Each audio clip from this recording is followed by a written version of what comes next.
So I just came back from my trip to Peru. If you want to know about it, it was really fun. Got to experience a lot of new things, got to visit a lot of new places.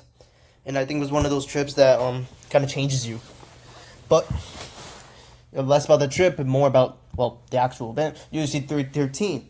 And, there's a lot of things. I guess we could start with, the early prelims. In my opinion, I don't think Diaz deserved to win this. I thought it was Santos all the way clear.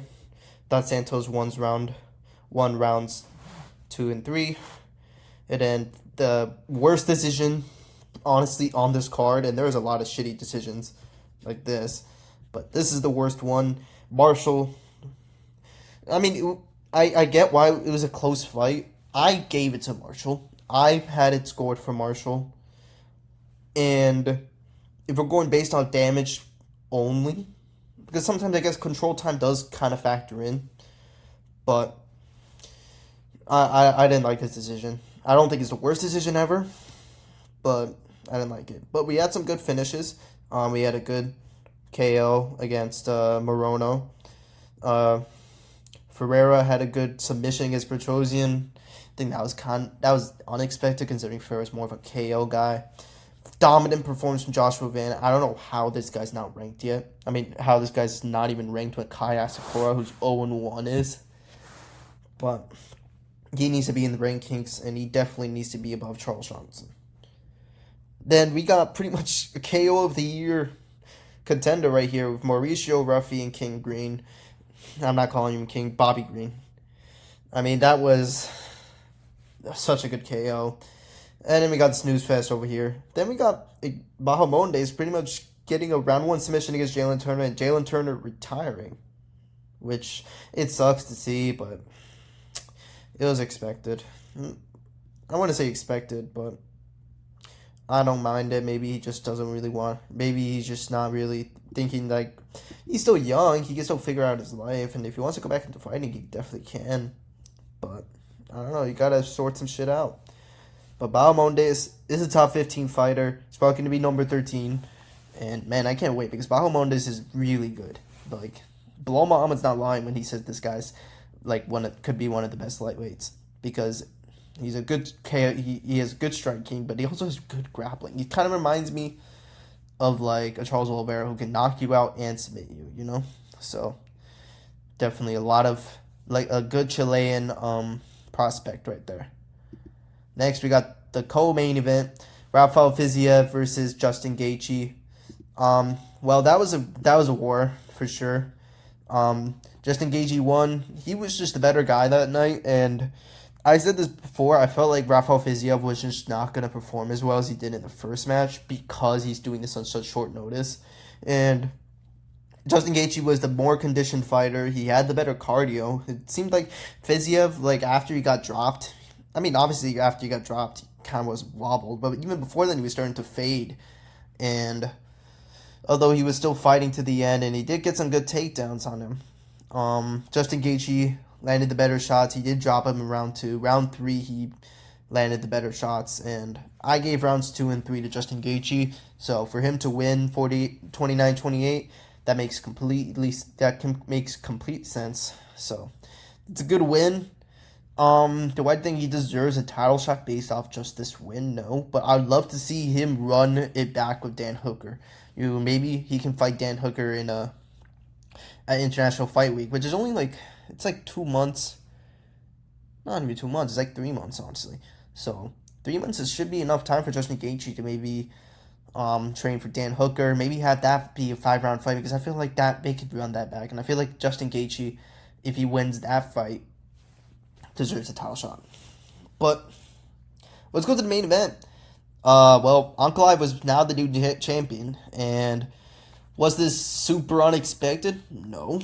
I wasn't really surprised. Ankalaev did really well. In rounds 2 and 4, he did really well in pressuring Pereira, keeping him on the back foot, and, hitting him with the best shots. And I felt like in round 4, he just really focused on control time, just keeping them against the cage, Bautista style. And, it's just the great name of the game. He just wanted to win that round. I scored it rounds 1, 3, and 5 for Pereira just because I felt like his leg kicks were adding up. He landed the better shots, but rounds 2 and 4 were really clear for Ankalaev, and rounds 3 and 5 were slightly clear for Pereira. But do I see a rematch? Of course I do. I actually think we should run this rematch because this fight was kind of close. I don't know why the judges were thinking 49-46 Ankalaev. He did not win more than 4 rounds in this fight. I felt like this fight defended on round 3. I felt like that was the closest round. And although I gave it to Pereira, I wouldn't be surprised if people gave it to Ankalaev because he was pressuring in that fight round. But overall, it's a good performance by Ankalaev. He did not expose, but he did had a good game plan against Pereira.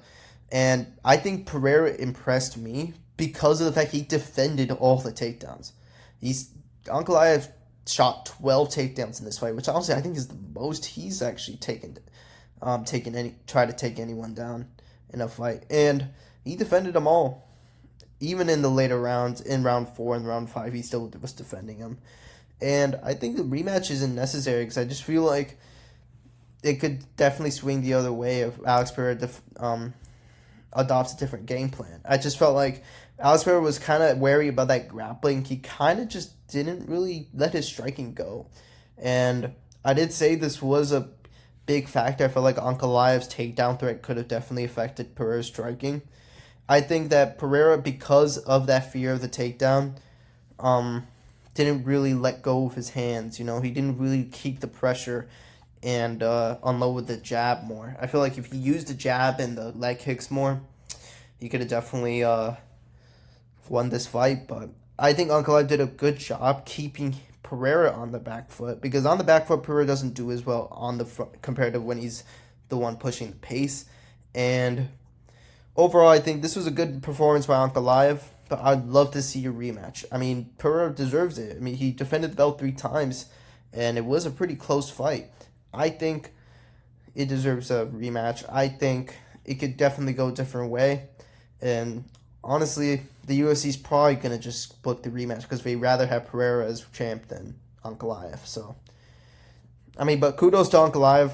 He's a talented fighter. I mean, he's no joke. Although I say that his grappling is overrated, he has good grappling. I just feel like his striking should be more appreciated because he has good striking. He is a good counter striker, and he has good power. And frankly, I think he's one of the more underrated strikers in the UFC. And I feel like Pereira had a good grappling performance. He defended all the takedowns. He was doing well in the clinch. Although he was getting, he just got Jose Aldo, which is. It happens, I don't know why they should score based on that. Like, control time should just not be scored based on just control time. But at the end of the day, I had rounds 1, 3, and 5 for Pereira. I don't think it's a robbery, though. I think it was just a close fight, and it could have gone either way. Ankalaev got the judge's nod, and because of that, Ankalaev is the champion. And, I don't mind. I mean, I think Ankalaev is a good fighter. Pereira is the cash cow. He's the one making the money for the UFC. And I feel like if I were to discuss who they should fight next, they should just run the rematch. I think that's what's going to be expected. I think that's what should happen. And, I'd like to see that. I'd like to see this rematch because I think Pereira can definitely, with a different game plan, could definitely beat Ankalaev. Because he had success with the leg kicks. Ankalaev was not defending those leg kicks. And I think because of that, his movement was kind of compromised. But it wasn't compromised enough to really affect his striking. I think Ankalaev just dealt with the pain just like Max Holloway did against Justin Gaethje. He just dealt with the pain. He just kept moving. And it worked out for him. For next fights, Pereira versus Ankalaev 2 should happen. Probably in middle of the summer, probably July or August. That could be a good rematch to have. Ankalaev said he was open for a rematch. Pereira is probably going to want that rematch, so they should just make that fight. Apart from that, for Justin Gaethje, who I think he should fight next, it's tough. I mean, I do want him to run it back with Dan Hooker, but honestly, Dan Hooker, it's kind of old news at this point. I don't really want to see that fight because I feel like Justin Gaethje has better matchups. But unfortunately, Dan Hooker is probably the only choice right now. So I'd say Justin Gaethje should just rebook that fight with Dan Hooker. 5 rounds, International Fight Week, easy. For Rafael Fiziev, I don't really know. Maybe because like he did have a good performance against Justin Gaethje. He still was very competitive with Justin Gaethje, even though he took this on 1 week's notice. I don't think we should just punish him for that. I think we should give him a good fight. And I think the best fight they can make is rebook him against Gamrot. Because at least it's not so much of a bump in opponent in ranking that it's a big problem. But they should run that rematch because, well, Rafael Fiziev got injured on that fight. He tore his ACL. He got TKO'd. They should run that rematch. And that'd be a great way to, kind of get Rafael Fiziev, back up in the rankings, I don't really want to see a trilogy between these guys. So, but I'm curious. I'd like to see a trilogy, but I want to see Fiziev kind of climb the rankings, become a title contender instead of just fighting Justin Gaethje again. For Jalen Turner, well, he's retired, so I don't give a fuck. But for Bahamondes, it's tough. I don't really know who should fight. I mean, I was going to say Benoit Saint Denis, but frankly, I think he's fighting. Who's he fighting? Oh, yeah, he was fighting Joe Alvarez for 315, so. But I'd like to see him fight maybe. Actually, I just thought about it right now. Fiziev should probably fight Bahamondes. Bahamondes probably could be number 13. Fiziev is coming off a loss. I think that'd be a good striking fight. And I think it'd be a good test for Bahamondes as well because so far he hasn't faced the type of striker that Fiziev is. So I think that would be a good one. For Amanda Lemos, I don't really know. I mean, she had a dominant performance against Lucindo, who was an up-and-coming contender. She can still do it. She's still in that game, and she's still a good striker. So, in my opinion,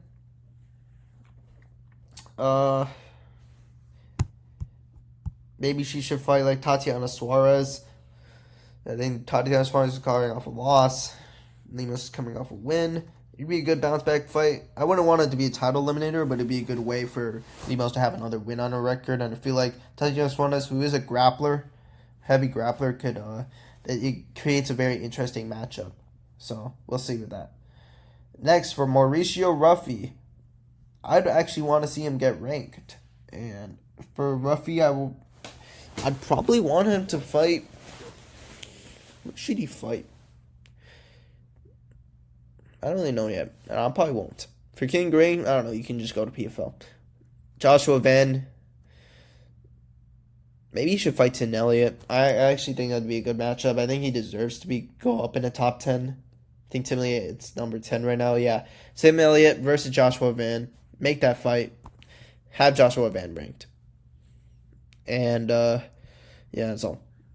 Anyways, Ankalaev champion. I guess we're going to have to see the rematch. But I'd say my day's ruined, but I honestly don't feel that bad. And maybe that's just because maybe I'm not that big of a Pereira fan. I like Pereira, but I'm the fan of the game. I don't like specific fighters. I like fighters, some fighters over others, but I'm a fan of the game. If I think someone deserves to win, they deserve to win. And I thought Ankalaev did deserve to win. It was a close fight, and I could have seen round 3 going to Ankalaev, and I would have had it. I had it 48-47 Pereira, but maybe I'm wrong. Maybe I'm scoring it based on different things. But I thought it was either 48-47 Pereira or 48-47 Ankalaev. And if it was 48-47 Ankalaev, I don't blame the judges for choosing that. The only problem with the judging is the fact that someone had a 49-46 Ankalaev, which honestly I thought was stupid because he did not win 4 rounds. I don't think he won round 5. And apart from that, it's just like I thought it was 48-47 either way. It was a very close fight. Round 3 was really close, and both of them had good moments in that fight. Both of them had good Like Pereira wobbling Ankalaev with a head kick. Ankalaev almost dropping Pereira in round 2. Pereira defending all 12 takedowns from a very good grappler like Ankalaev. And Ankalaev, having some good moments on the feet. I think Ankalaev showed he was the better, not the better striker, but I think Ankalaev showed that he had good striking and Pereira showed he had good grappling. I liked both of these performances. I don't think any of these fighters did bad in this fight. I just think that Ankalaev just had the better game plan. And because of that, I love to see the rematch and I love to see what Pereira does differently. Because I think a reinvigorated Pereira would probably be Ankalaev. And I think both of these guys are really good. They're at the top of their league. And I think Pereira's just still kind of getting there. He's still young. So we'll see. But if Pereira decides to move up to heavyweight, I'd have Ankalaev go against Yuri. Yuri is probably the more clear contender right now. He did beat Jamal Hill. He KO'd Jamal Hill. And I think Ankalaev versus Yuri would be a very fun fight. And also, I think Yuri could win that. So, let's see. Let's see that. But if Pereira decides to stay in light heavyweight, I'd see that rematch. If Pereira decides to move up to heavyweight, then I'd like to see Ankalaev versus Yuri. Anyways, bye.